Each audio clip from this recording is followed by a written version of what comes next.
1 in 50 Albanians in Britain is in prison.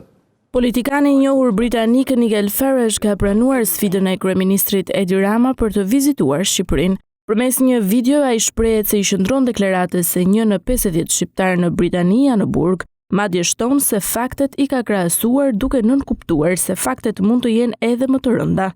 Menjëherë ka reaguar edhe kreu i qeverisë shqiptare.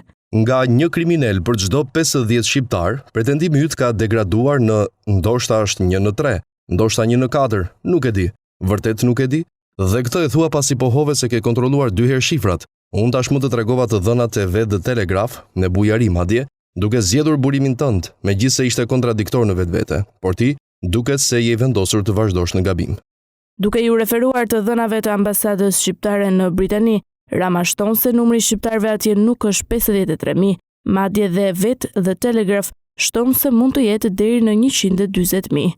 A di çfarë? Shifra është mbi 300.000. Janë njerëz që u mësojnë fëmijëve tuaj, ndërtojnë shtëpitë tuaja, kujdesen për të moshuarit dhe të sëmurët tuaj. Nuk janë mish për dhëmbët e propagandës pas Brexit. Janë pjesë e gjallë dhe e vlefshme e shoqërisë suaj.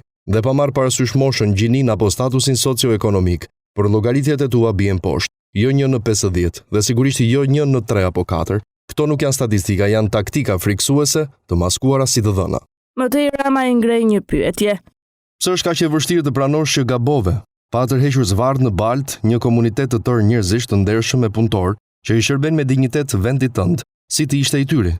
Rama shton se Britania është tashmë një vend i madh dhe se nuk ka nevojë që Shqipëria të ketë një sulm të ulët. Dhe sigurisht nuk ka nevojë për mite në vend të fakteve. Shpresoj me të vërtetë që vizita jote e ardhshme në Shqipëri të frymëzojë të luftosh për ide, dhe jo kundër njerëzve, në frymën e traditës së madhe liberale për të cilën vendi yt është nderuar ndër shekuj. Rama mbyll duke theksuar se do ta pres me kënaqësi si mikun e tij të nderit, por para se të shijojë diellin e vërtetë dhe mikpritjen tonë të sinqert, i kërkon të bien dakord të flasin për fakte, jo për fantazit post të vërteta. I'm going to accept the lunch and I'll report back afterwards.